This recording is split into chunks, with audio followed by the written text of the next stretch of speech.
Setelah kita membahas tentang amplitudo modulasi, selanjutnya kita akan membahas tipe kedua dari modulasi analog, yaitu modulasi sudut atau biasa disebut angle modulasi. Mari kita bahas. Selanjutnya kita akan membahas dari jenis modulasi sudut. Secara umum, jenis dari modulasi sudut ada dua, yaitu frekuensi modulasi dan phase modulation. Mari kita bahas satu persatu di slide selanjutnya.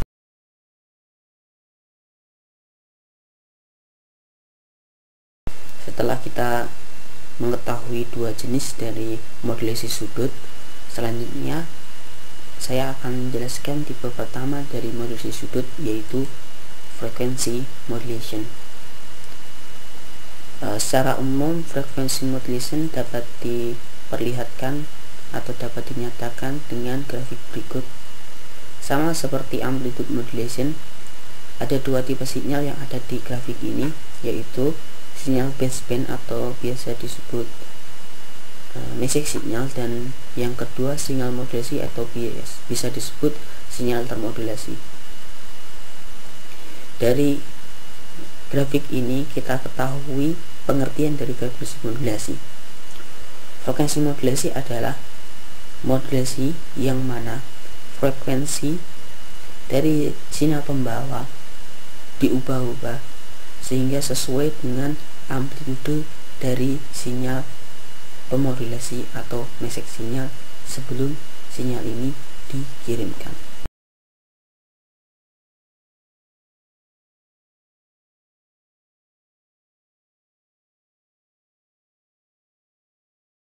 Setelah kita memahami tentang pengertian dari frekuensi modulasi, selanjutnya saya akan menjelaskan tentang persamaan sinyal termodulasi FM. Persamaan sinyal termodulasi FM dapat dinyatakan dengan persamaan berikut. EFM sama dengan VC sin dalam kurung omega CT plus MF sin omega MT. Itu mungkin.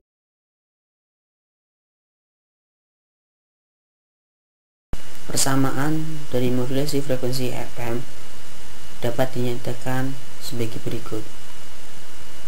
Di slide sebelumnya kita sudah mengetahui persamaan dari frekuensi modulasi, tetapi persamaan di slide sebelumnya itu dapat diubah menjadi persamaan berikut ini.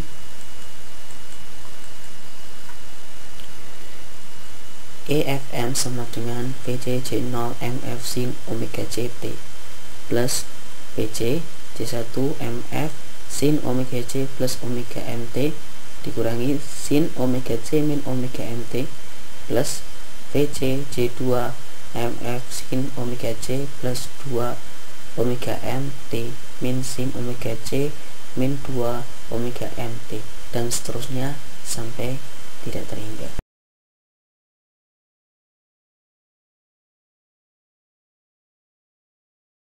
Dari persamaan di slide sebelumnya terkait fungsi Bessel perdagaan untuk berbagai indeks modulasi dapat dilihat pada gambar berikut ini.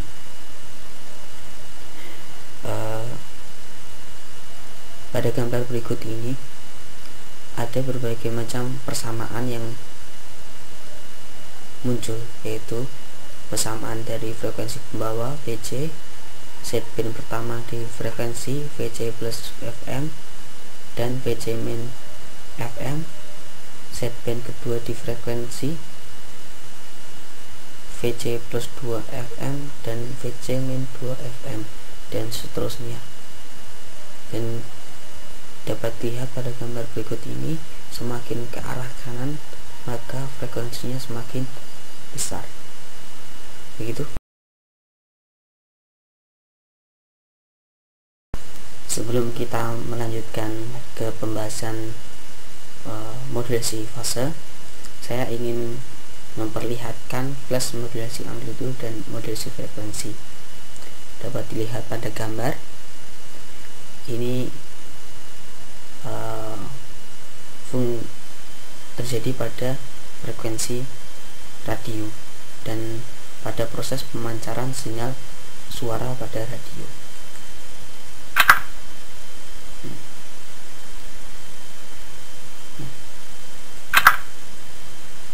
Pada amplitude modulasi dapat dilihat pada gambar berikut ini. Jadi sinyal yang berupa audio dititipkan pada radio frekuensi dan menghasilkan frekuensi termodulasi pada gambar berikut ini. Insya Allah bisa dipahami. Dan untuk frekuensi modulasi sama seperti amplitude modulasi, yang dibawa adalah sinyal audio dan dititipkan juga ke frekuensi radio. Lihat, berubah frekuensinya sehingga menyusulkan ke amplitude dari audio wave. Ulang.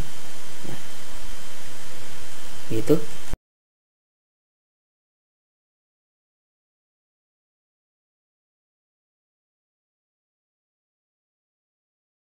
Setelah kita memahami tentang tipe pertama dari modulasi sudut, yaitu frekuensi modulasi, selanjutnya saya akan menjelaskan tipe kedua dari modulasi sudut, yaitu pitch modulation atau biasa disingkat PM.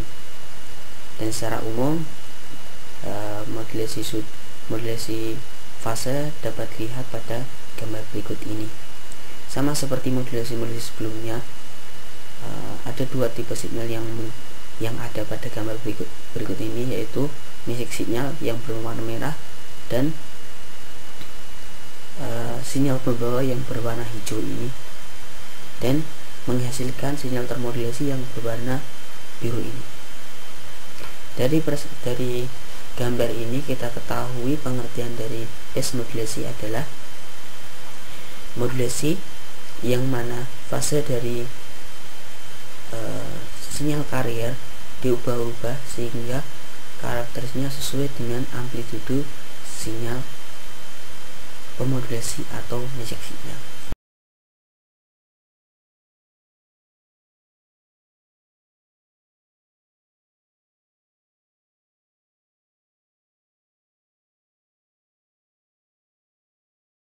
Setelah kita memahami pengertian daripada phase modulasi atau modulasi fase, selanjutnya kita akan bahas tentang gambar sinyal termodulasi sudut. Berikut ini gambar sinyal termodulasi sudut. Pada gambar ini ada dua tipe sinyal message atau sinyal pemodulasi. Yang pertama adalah sinyal digital dan yang kedua ada sinyal analog. Dan untuk sinyal termodulasi PM dapat dilihat pada gambar berikut ini, dan untuk yang FM dapat dilihat pada gambar berikut ini. Itu mungkin cukup untuk gambar dari sinyal termodulasi sudut. Ada dua, yaitu phase modulasi dan FM modulasi.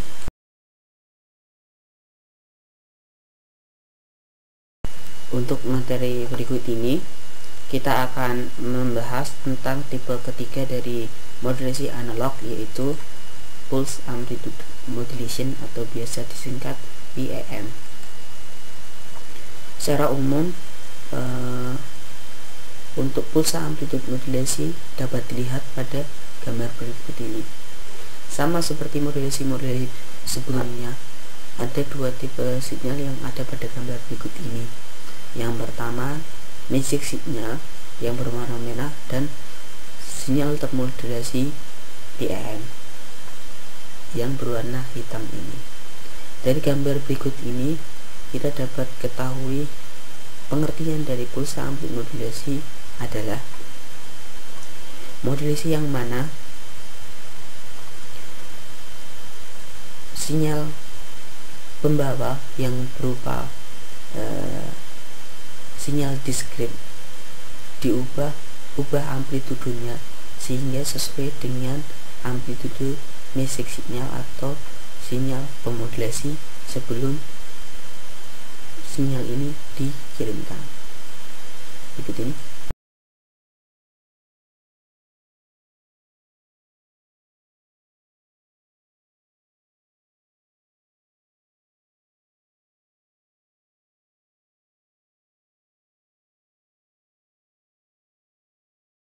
Setelah kita memahami tentang pengertian dari pulse amplitude modulasi, selanjutnya kita akan membahas tentang prinsip kerja dari pulse amplitude modulasi atau biasa disingkat PAM.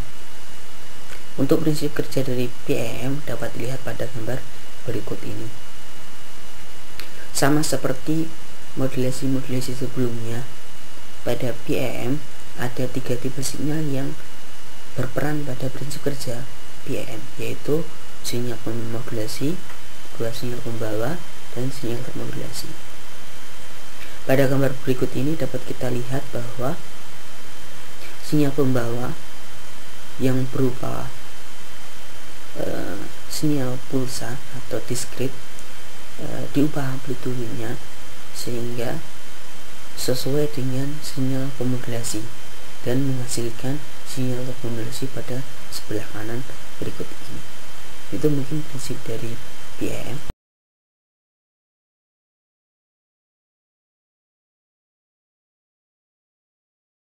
Terima kasih atas perhatiannya.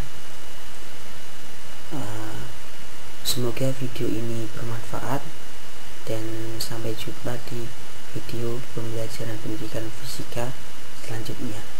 Terima kasih. Assalamualaikum warahmatullahi wabarakatuh.